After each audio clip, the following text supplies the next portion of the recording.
Hi, this is Ernest Maynor with Liberty Realty, and I am a realtor in the North New Jersey area. Been doing real estate for about 18 years. I specialize in short sales, working with homeowners and investors.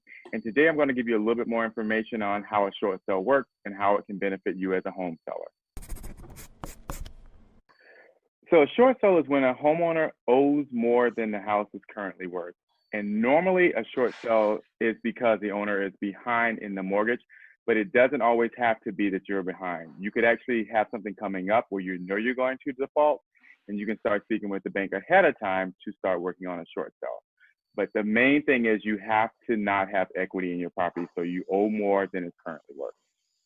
Okay, so the key is your loan, and I'll just give a number. Let's say you bought the house and you owe $300,000 on your mortgage.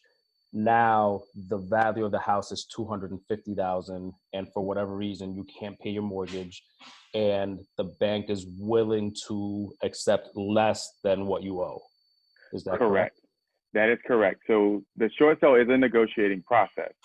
So once you get an offer for your house, you will submit. It will be submitted to the bank. Then the bank will do their due diligence, which is they're going to send someone out to give a value. And if that value is in line with what the property is worth, not what you owe, if it's in line with what the property is worth, then they will be willing to work out a short sale with you. Okay, so you say a negotiating process. So this is not the typical home sale. You're getting an offer, you're accepting it, the mortgage will get approved. The bank is going back and forth with They you, don't have, or they don't have to go back and forth with the value, but they do have to. There's behind the scenes a whole team. So the bank has a whole investor team that actually you work, whoever's doing the process of negotiating it, because it is a negotiation. They will work with someone at the bank by submitting the offer. The bank then looks at the offer, sends out an appraiser to value the property for them. This is totally independent of the buyer's mortgage. This is the bank side of it. okay. So they send someone out to give a value. That value comes back, they review that value, and if it's in line with the offer that was submitted, they will generally accept it. If it's not in line, they may come back and say, let's negotiate and see if we can find out something that works for both parties. At that point in time, if you work it out, then you can proceed with the short sale moving forward. Okay, makes sense. So what happens to the debt that's not being paid? Let's say the bank takes the $250,000, but you owed $300,000. That $50,000, does it get dismissed, or does the seller have to cover that? It gets dismissed. There's something called deficiency. So again, using your example, 300,000, they accept an offer of 250, you back out fees that they're paying. So maybe they're netting to 30. So that's a $70,000 deficiency. They waive that deficiency for you, so they don't come after you for it. But with anything, short sale or foreclosure, if you do it, they're going to send you that as a 1099-C, which is a cancellation of the debt. So you'll get a $70,000 cancellation of the debt. The one thing is that back in 2008, they passed something called, basically, that forgives the homeowner if it's their primary residence for that debt. So it's called a Debt Forgiveness Act. It's been renewed almost every year since then, and definitely in 2020, I expect them to renew it based on what's going on with COVID. So what's going to happen is you'll get that, you'll take it to your accountant. On there, it actually kind of tells you how the debt is, like what you're getting, and then what's forgiven. So when you take it to your accountant does it, they basically wipe it out. It can be wiped up to $2 million. So most homeowners are never going to have that problem because they don't make that much, cancellation of debt, that much money. Yeah. So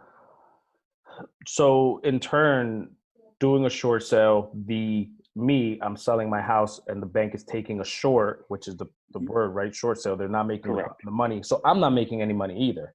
Correct. You can't make money on the deal. So there, at the closing, it has to basically wipe out anything. So you won't get paid at closing. But there is something that the banks are doing, which is called relocation. Okay. So a lot of the banks, again, if it's your primary residence, you live in the house, they will give you $3,000 for relocation. That is paid as a check to you at closing. So you do get some kind of money to help you move on to the next place. But that's the only money, and that's by the bank directly. It's not something that's going to be, specifically where you're making money. It's just the bank is offering you this as an incentive to do the short sale. Right. So is every bank doing this, or does the seller have to request this? It's normally it's not every bank. Let's put it this way: the person who's negotiating it will request it at the time of negotiating the short sale. Okay. Banks, I'm not gonna even say every bank because every bank is different in the Mhm. sense of every loan is different from who backs that loan. So it's all about the backing. But generally, if you live in the house and it's your primary residence, most of the time you do get that money. Yeah, and that's nice. I mean, that's a nice help. You're Yep. clearly struggling financially when you're doing a short sale. Correct. Um, so an extra 3,000 to go rent an apartment, Hmm. or if you already rented, maybe help with furniture or paying off some other debt or something is a nice blessing. Um, Correct. And the one thing about it is it's called relocation. So it's in the sense of to help you move.